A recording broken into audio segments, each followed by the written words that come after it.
Panama Canal and Suez Canal are the two most important man-made waterways in the world.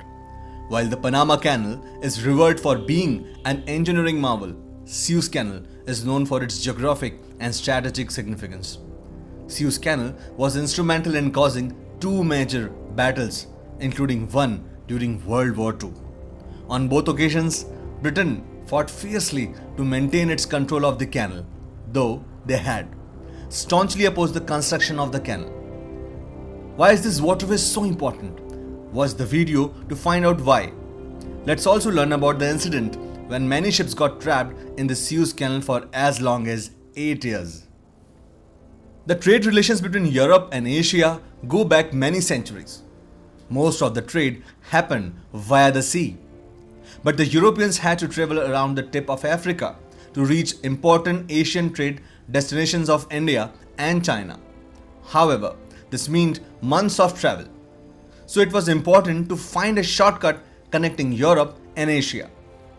It was in 19th century BC that the first attempt to connect the Mediterranean Sea and the Red Sea began. Monarchs of ancient Egypt, the pharaohs, had successfully built a canal connecting the Nile River to the Red Sea. But this waterway was lost in time. The first ruler to have considered building the Suez Canal, as we know now, was France, Napoleon Bonaparte. He assessed that by constructing a direct canal connecting the two seas, France can considerably increase their influence in Asia. The planning for the canal started soon afterwards. It was soon discovered through wrongly that the two seas had different water levels. This would require the use of intricate lock chambers and the project was abandoned. 50 years later, the mistake was identified and the French resumed the project soon after. It was a French diplomat, Ferdinand de Lesseps, who strategized the project. Lesseps maintained close relations with Egyptian ruler Saadet Pasha. Lesseps could convince Pasha that Egypt could benefit enormously from the proposed waterway. Soon, they entered into a contract for 99 years for the construction and operation of canal. Lesseps had envisioned that the canal will be purely a commercial establishment. Any ship from anywhere in the world should be able to pay toll and cross it. However, Britain was a superpower back then and France's regional rival opposed the project right from the start. This was because Britain had absolute control over the existing route around Africa. A French-controlled canal, they feared, would undermine their influence over their many colonies, including their own crown jewel, India. It would also render the British-built train route that can run parallel to the proposed Suez Canal irrelevant. Britain alleged that the project would be extremely complicated and expensive, while waterway would be too narrow for bigger ships to pass through. They also opined that the income from the tolls would not be even enough to maintain the canal in a good shape. They even started spreading rumors that building the canal was not even a feasible prospect. Nevertheless, Ferdinand de Lesseps and France decided to go ahead with the project. In order to raise funds for the project, Lesseps decided to trade the Suez Canal Company shares in the stock market. But given the negativity that the British spread about the canal, overseas buyers were reluctant to buy these shares. The project could only begin once 50% of the shares were bought out by the French investors and 44% shares by Pasha. The excavation of the sand for the project alone took around 10 years. Britain then alleged the use of forced labor for this, and the allegations were not entirely untrue. The canal became operational in 1869 after overcoming many technological, financial, and political hurdles. By then, the cost of the project had become double of what was initially estimated. At the same time, very few ships took this route, and this meant that the toll income was much less than expected. Also, it became a regular occurrence for ships to get stuck in the canal since it was not as deep as it should have been. Once these teething problems were rectified, the canal registered impressive growth. It revolutionized the global cargo transport. Sea travel that had until then taken months to complete could now be completed in a matter of weeks. But the given traders who once had to resort to the sea route via Africa now no longer had to do so. The investors who had invested in heavily Africa were suddenly in trouble. This led to an entirely unexpected global economic depression which badly affected Said Pasha too. He had also amassed huge debts for financing the construction of the canal. Pasha had to part with his 44% ownership of the canal. Britain seized this opportunity and bought the shares from Pasha.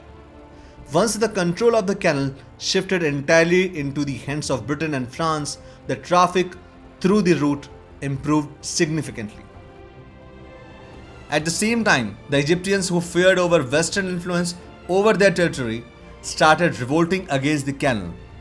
Britain, with the support of France, responded by colonizing most of the Egypt. Even after Egypt gained independence in 1936, Britain was unwilling to surrender control of the canal.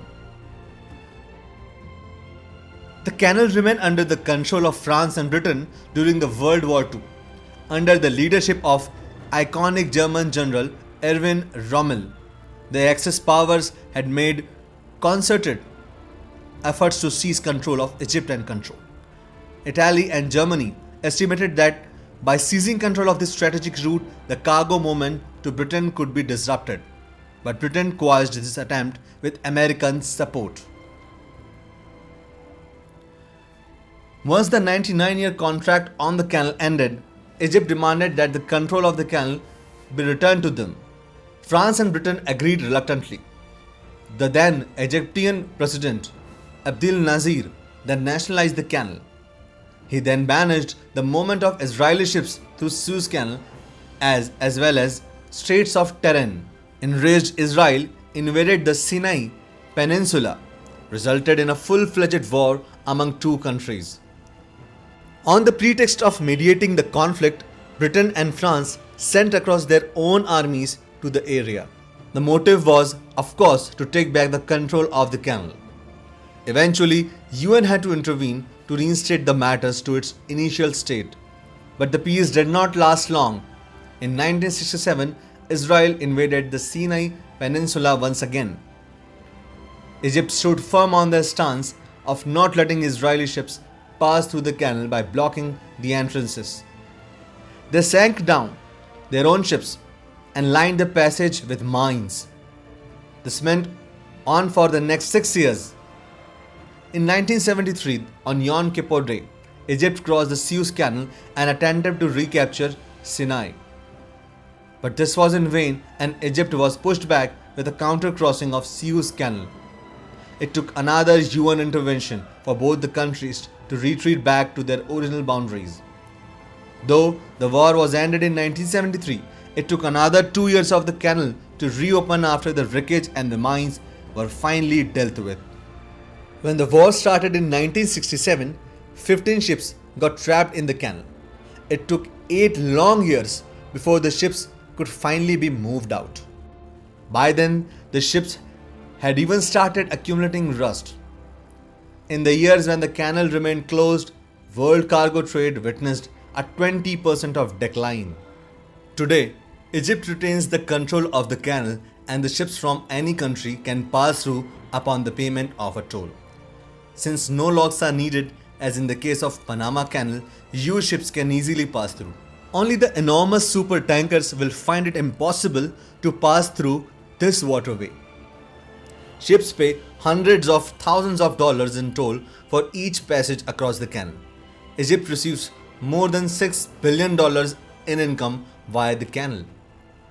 Understanding the importance of the canal, Egypt had proactively renovated the canal a few years back by widening an existing lanes and constructing new ones. Today, as many as 97 ships pass through the canal every day.